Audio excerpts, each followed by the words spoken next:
Thank you madam. So YSR Congress party అధికార ప్రతినిధి బొట్ల రామారావు గారిని మాట్లాడదాం. సో బొట్ల రామారావు గారు, గుడ్ మార్నింగ్ అండి. సో మొత్తానికి మనం చూసాం గతంలో కూడా సిద్ధం సభలు కావచ్చు, అలాగే వైఎస్ఆర్ కాంగ్రెస్ పార్టీకి సంబంధించినటువంటి అనేక సభలకు వెళ్ళినటువంటి సందర్భంలో చనిపోయినటువంటి వాళ్ళ సంఖ్య భారీగానే ఉంది. ఎందుకంటే నేను మీకోసం కొన్ని కోట్ చేస్తాను. మార్చి 2024 10వ తేదీన బాపట్ల జిల్లా మేదరమెట్లో జరిగిన సిద్ధం సభలో ఒక వ్యక్తి తొక్కిసలాటలో చనిపోయాడు. మురళి అనేసి పాపం ఆయన పారిశుద్ధ్య కార్మికుడు. ఆ తర్వాత అదే సభకు వచ్చి బస్సులో వెళ్తూ ఉన్నటువంటి సందర్భంలో ఒక అతను ప్రైవేటు బస్సులో ఫుడ్ బోర్డు మీద నిలబడి ఉంటే ఆయన అక్కడి నుంచి పడిపోయి చనిపోయాడు. బాల దుర్గారావు అతని పేరు. అలాగే 2019 కుప్పంలో ఒక బేట్రాయుడు అనేటటువంటి ఒక మాజీ సర్పంచ్ అక్కడ ఆయన తొక్కిసలాట్లో చనిపోయినటువంటి పరిస్థితి. సో ఇలా చెప్పుకుంటూ పోతే అంటే కరెంట్ షాక్తో చనిపోవడం కావచ్చు, సో ఇలా చెప్పుకుంటూ పోతే చాలామంది చనిపోయినటువంటి పరిస్థితి ఉంది. Not only YSR Congress party, టీడీపీకి సంబంధించినటువంటి కొన్ని కార్యక్రమాల్లో కావచ్చు, అలాగే కొన్ని ప్రమాదాలకు సంబంధించి కూడా అనేక మంది చనిపోయినటువంటి సిచ్యువేషన్ ఉంది. కానీ దీన్ని ఈ గేమ్ చేంజర్కి సంబంధించినటువంటి ఈవెంట్ని మాత్రమే ఒక రాజకీయంగా వాడుకోవడం అంటే ఈ రోజు కొత్త కాదు. చనిపోయినటువంటి వాళ్ళు తిరిగి తీసుకురాలేము. సో వాళ్ళ గురించి మనం మాట్లాడడానికి ఎవరికి కూడా ఆ రైట్ లేదు. కాకపోతే దాన్ని రాజకీయంగా వాడుకోవడం ఏంటి, ఈరోజు ప్రజలు కూడా దాన్ని హర్షించగలరా, ఏమంటారు రామారావు గారు? ముందుగా నమస్కారం అండి. ప్యానెల్లో ఉన్న ప్రతినిధులకు, తమకు, అట్లాగే యాజమాన్యానికి, వీక్షకులకు. మరి వైఎస్ఆర్ కాంగ్రెస్ పార్టీ పుట్టుక గురించి అరుణ్ గారు చేసినటువంటి వ్యాఖ్యలతో నేను తీవ్రంగా విభేదిస్తున్నానండి. వైఎస్ఆర్ కాంగ్రెస్ పార్టీ ఒక ఉద్యమ పార్టీ, మీలాగా జనసేన పార్టీ లాగా ప్యాకేజీ పార్టీ కాదనేది ముందు గుర్తుంచుకోవాలి ఆవిడ. అట్లాగే నేను ఒకటే చెప్తున్నానండి, వైఎస్ఆర్ కాంగ్రెస్ పార్టీ ఏదైతే వైఎస్ రాజశేఖర రెడ్డి గారు పెట్టినటువంటి అనేక పథకాలను కొనసాగించడం కోసం, అట్లాగే ఆయన మరణాన్ని తట్టుకోలేక మరణించినటువంటి వ్యక్తులకు పరామర్శ, ఓదార్పు చేసేటటువంటి క్రమంలో జరిగినటువంటి కాంగ్రెస్ పార్టీలోనే అంతర్గత ఏదైతే సంఘర్షణతోటి ఉద్భవించినటువంటి పార్టీ వైఎస్ఆర్ కాంగ్రెస్ పార్టీ. మరి జనసేన పార్టీ కానీ ప్రజారాజ్యం పార్టీని తీసుకోండి, యువరాజ్యం అధ్యక్షుడిగా ఉన్నాడు. ఆ రోజు దాన్ని కాంగ్రెస్లో కలిపేశారు. అన్నయ్య ఏమో కాంగ్రెస్లో ఉండి ప్రజారాజ్యం పార్టీని కాంగ్రెస్లో కలుపుతాడు. ఇక్కడేమో తమ్ముడేమో 2000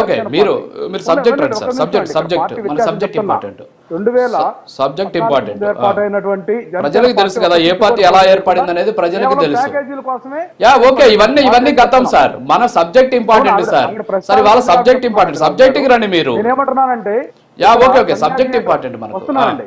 ఇక్కడ సంధ్యా థియేటర్ దగ్గర జరిగినటువంటి ఇన్సిడెంట్ విషయంలో మనం చూస్తే ఎన్నో ఇబ్బందులు పెట్టి ఆ హీరోని చిత్రవదలు చేసేటటువంటి అల్లు అర్జున్ చేసినటువంటి విధానం మనం చూసాం. అక్కడ 2 కోట్ల రూపాయలు కట్టించాలనేటువంటి ఆలోచన విధానం కానీ, అక్కడ ఉన్నటువంటి ముఖ్యమంత్రి చేసినటువంటి విధానం మీద 27 రోజుల పాటు స్పందించకుండా కాకతాళీయంగా ఏదైతే గోటితో పోయేదానికి గొడ్డలతోటే పోయిందని వ్యాఖ్యానించినటువంటి మన డిప్యూటీ సీఎం పవన్ కళ్యాణ్ గారు. ఇక్కడ ఆంధ్రప్రదేశ్లో సినిమాటోగ్రఫీ కూడా వాళ్ళ చేతుల్లోనే ఉంది. వీళ్ళందరూ కూడా హైదరాబాద్ కేంద్రంగా మా అసోసియేషన్ సభ్యులుగా ఉంటారు. మరి కనీసం అల్లు అర్జున్కు సంబంధించినటువంటి అంశంలో కానీ, లేకపోతే సంధ్యా థియేటర్లో జరిగినటువంటి అంశంలో కానీ ఏ మాత్రం కూడా స్పందించకుండా ఇంటర్నల్గా ఒక ఆర్గనైజ్డ్ సిస్టమ్ తోటి అక్కడ ఉన్నటువంటి ముఖ్యమంత్రి తోటి యాక్టివిటీ చేయించినటువంటి మాట మనకి సాక్ష్యాధారాలతో కనిపిస్తుందండి. మరి అక్కడ మరణించినటువంటి విధానం కూడా రేవతి అనేటువంటి ఆమె తొక్కిసలాట మరణించింది. అట్లాగే శ్రీతేజ్ నిన్న కూడా అల్లు అర్జున్ పోయి పరామర్శించాడు. అల్లు అర్జున్ కూడా వాళ్ళ కుటుంబ సభ్యుడే, వాళ్ళ యొక్క బంధువర్గంలో వ్యక్తి అయినా కూడా ఎక్కడా కూడా పవన్ కళ్యాణ్ గారు దాని మీద స్పందించాలి. అదే నేనేమంటున్నానంటే ఇక్కడ గేమ్ చేంజర్ విషయంలో వైసీపీ నాయకులు మాట్లాడిందంటే తప్పే ఉందండి. ఎట్లా తప్పడతారు? ఏమన్నారంటే ఏదైతే అక్కడ 2 కోట్ల రూపాయలు పరిహారం కట్టించారు, అదే మాదిరిగా ఇక్కడ 2 వ్యక్తులు చరణ్ అనేటువంటి పేరు ఏదైతే చిరంజీవి కుటుంబ అభిమానిగా ఉన్నటువంటి ప్రసాద్ అనే వ్యక్తి తన కొడుకు రామ్ చరణ్ ఎట్లయితే పేరుందో అదే పేరుని పెట్టుకొని వాళ్ళ యొక్క అభిమానం కొనసాగుతున్నాడు. కాబట్టి అట్లాగే 2 కోట్ల రూపాయల చొప్పున ఇక్కడ కూడా చెల్లించమని చెప్పి అంబటి రాంబాబు గారు డిమాండ్ పెట్టారు, ఏదైతే చరణ్కు అట్లాగే మణికంఠ అనేటువంటి 2 వ్యక్తులకు. కానీ పవన్ కళ్యాణ్ గారు నీకు ఆ రోజు స్పందించినటువంటి విధానం ఏం మాట్లాడేటువంటి సినిమాల గురించి, ఉద్యోగాలు లేకుండా ఖాళీగా ఉండే కంటే సినిమాల ద్వారా ఏం చూస్తారు, బైకుల మీద మీరు చేసే గోల భలే ఉంటుంది, బాగా ఉంటుంది. అట్లాగే మీరు సైలెన్సర్లు తీసేసి చేసేటటువంటి అనుభవం మరలా ఎక్సిలేటర్లు ఇచ్చి చేసేటటువంటి ఇది బాగా ఉంటుంది. అట్లాగే సినిమాకి వెళ్ళి చక్కాదించుకుని అరవకపోతే థ్రిల్ ఏముంటుందని చెప్పి మాట్లాడటం ఇది బాధ్యతాయుతమైనటువంటి ఉప ముఖ్యమంత్రికి తగునా? అంటే ఇట్లా రెచ్చగొట్టి బైకుల మీద ఎక్సిలేటర్లు ఇవ్వాలి, బైకులను అరిపించాలి, బైకులను విపరీతంగా చేయాలనేటువంటి సంకేతం రోడ్డు ప్రమాదాలకు దారితీసేటువంటి విధానమే కాక మరి ఏమవుతుంది? అట్లాగే రోడ్డు ప్రమాదం సంభవించినాక అక్కడ వైసీపీ వాళ్ళు సరిగ్గా రోడ్లు లేదని చెప్పి కామెంట్ చేశారండి. ఇది అనాలోచితమైనటువంటి అసందర్భమైనటువంటి వ్యాఖ్య. అక్కడ రోడ్డు బ్రహ్మాండంగా ఉన్నటువంటి రోడ్డు, స్పీడ్గా వెళ్తున్నటువంటి బైకు ఒక వాహనాన్ని గుద్దుకొని వాళ్ళిద్దరు మరణించడం జరిగిందండి. ఇక్కడ రాజకీయాలకు తెరతీసింది ఎవరండి? పవన్ కళ్యాణ్ గారు దీన్ని రాజకీయ ఇష్యూ చేశాడు. అట్లాగే సినిమా ఫంక్షన్ లో కూడా రాజకీయ వ్యాఖ్యలు చేశాడండి. వైసీపీ గురించి కూడా సినిమా వాళ్ళకి సపోర్ట్ చేయలేదు గతంలో. ఏమంటే ఇక్కడ రేవంత్ రెడ్డిని అంటానికి దమ్ము ధైర్యం లేదు వీళ్ళకి. ఇది బెనిఫిట్ షోలకు కానీ టికెట్ రేట్లు పెంచుతామని ఎంత నానాయాగం చేశాడంటే తన సినిమాకి టికెట్ రేట్లు పెంచుకోవాలనే తహతహ, ఏదైతే తన సినిమాల కోసం తన యొక్క ఆదాయం కోసం పడేటటువంటి తహతహ ప్రజల కోసం పడినటువంటి విధానం ఎక్కడ ఉందండి? మనం నష్టపరిహారం విషయంలో ఒకటేనండి, 2020 మేలో జరిగినటువంటి గ్యాస్ లీక్ ఎల్జీ పాలిమర్స్ లో వైజాగ్ లో జరిగిన ఇష్యూని తీసుకోవాలి. ఆ రోజు ప్రతిపక్ష నాయకుడిగా చంద్రబాబు నాయుడు ఒక్కొక్క కుటుంబానికి 25 లక్షలు పరిహారం చెల్లించాలి అనే డిమాండ్ పెడితే దాన్ని తలతన్ని ఒక్కొక్క కుటుంబానికి 1 కోటి రూపాయల పరిహారం, అట్లాగే హాస్పిటల్లో చికిత్స పొందే వాళ్ళకి 10 లక్షలు, ఆ సందర్భంగా గ్యాస్ లీక్ లో మృతి చెందినటువంటి జంతువులకు కూడా నష్టపరిహారం కట్టించినటువంటి ఘనత వైఎస్ఆర్ కాంగ్రెస్ పార్టీకి ఉంటుంది. అది కోఆర్డినేషన్ అంటే ఒక ముఖ్యమంత్రికి ఉండాల్సినటువంటి బాధ్యతాయుతమైనటువంటి విధానం అది. ఇది తెలంగాణలో జరగలేదు, ఆంధ్రప్రదేశ్లో జరగట్లేదు. అది వైఎస్ఆర్ కాంగ్రెస్ పార్టీ కంటెంట్. ఇది మేము నిరూపిస్తాం ఎక్కడైనా కూడా. ఏదంటే అది వెరీ గుడ్ సార్. సార్ ఒక క్వశ్చన్ అడుగుతాను మిమ్మల్ని, దయచేసి ఏమనుకోవద్దు. ఒక క్వశ్చన్ అడుగుతాను మిమ్మల్ని. ఎల్జీ పాలిమర్స్ లో 1 కోటి రూపాయల పరిహారం ఇచ్చినటువంటి జగన్మోహన్ రెడ్డి, నిజంగా జగన్మోహన్ రెడ్డి గారు నిజంగా ఆదర్శనీయులే, నిజంగా ఆయన అభినందించాలి. సో తర్వాత ఆ కేసు ఏమైందనేది సెకండరీ, దాని గురించి నేను మాట్లాడను. మరి అన్నమయ్య ప్రాజెక్టు కొట్టుకొని పోయి 33 మంది చనిపోతే 5 లక్షలు ఎందుకు ఇచ్చాం సార్ మనం? మరి వాళ్ళకప్పుడు ఆ రోజు 1 కోటి రూపాయలు మనం ఎందుకు ఇవ్వలేదు సార్? మరి ఏప్రిల్లో 2024 మార్చి బాపట్ల మేదరమెట్ల సిద్ధం సభలో చనిపోయిన వాళ్ళు కనీసం పట్టించుకోలేదు సార్ మనం. మరి అప్పుడు 1 కోటి రూపాయలు ఎందుకు లేదు సార్? అంటే ఒక సబ్జెక్ట్, ఒక సంఘటన జరిగినటువంటి వెంటనే ఆ యాజమాన్యం ద్వారా మీరు ఇప్పించారు. ఆ తర్వాత ఆ కేసు ఏమైందని కూడా తెలుసు. సో పూర్వపరాల జోలికి వెళ్తే చాలా పెద్ద ఇష్యూ అవుతుంది. తర్వాత ఇక్కడ మీరు అన్న మాట ఏంటంటే, ఒక్క నిమిషం సార్, ఒక్క నిమిషం కంప్లీట్ చేయండి. ఎందుకంటే వాస్తవాలు ప్రజల దృష్టి తీసుకురావాలా. నేను ఎవరి పక్షాన్ని మాట్లాడలా.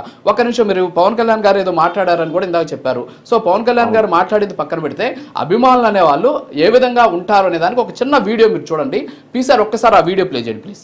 అది ఎవరు చెప్పరు కానీ వాళ్ళు అభిమానంతో చేసేటువంటి వీడియో అది. ఒక్కసారి ఆ వీడియో చూడండి. వాళ్ళు ఏదైనా ఉండొచ్చండి, మనం దాన్ని రెచ్చగొట్టే విధానం. ఒక్కసారి ఆ వీడియో చూద్దాం.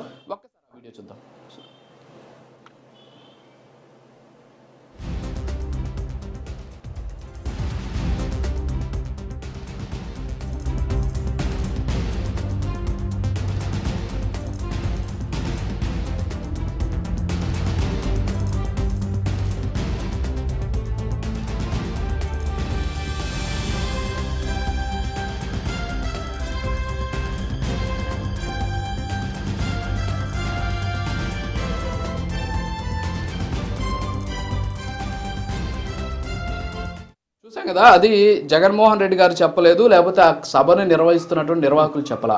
వారి అభిమానంతో అక్కడ ఉన్నటువంటి యువకులు వాళ్ళు చేస్తున్నటువంటి స్టంట్స్, నేను కేవలం ఈ వీడియోసే కాదు మిగతా పార్టీలకు సంబంధించి కూడా ఇలాంటి వీడియోస్ చాలా ఉన్నాయి. కానీ ఇది అభిమానులు చేసిన దానికి తీసుకొచ్చి సో దాన్ని ఒక పొలిటికల్ రంగు పొలవడం అనేది ఎంత దారుణం. సో ఆ స్టంట్ చూస్తున్నాం మనం, ఎంత దారుణంగా ఉంది. అయితే పరిస్థితి ఏంటి, ఎంత వేగంతో వెళ్తున్నారు చెప్పండి. జగన్మోహన్ రెడ్డి గారు కానీ వైసీపీ నాయకులు కానీ ఎక్కడా కూడా అభిమానులకు కానీ పార్టీ అభిమానులకు కానీ సైలెన్సర్లకు తీసేసి బైకులు తోలమని కానీ, లేకపోతే ఎక్సలేటర్లు ఇవ్వమని కానీ, చొక్కాలు దించుకోమని గేలు చేయమనేటటువంటి ఆ వ్యాఖ్యలు ఎక్కడ చేయలేదండి. ఇక్కడ గమనించుకోవాలి, క్రమశిక్షణ కలిగినటువంటి వ్యక్తులు ఒకవైపు ఉన్నారు. జాగ్రత్తగా వెళ్ళండి అని కూడా పవన్ కళ్యాణ్ గారు చెప్పారు సార్.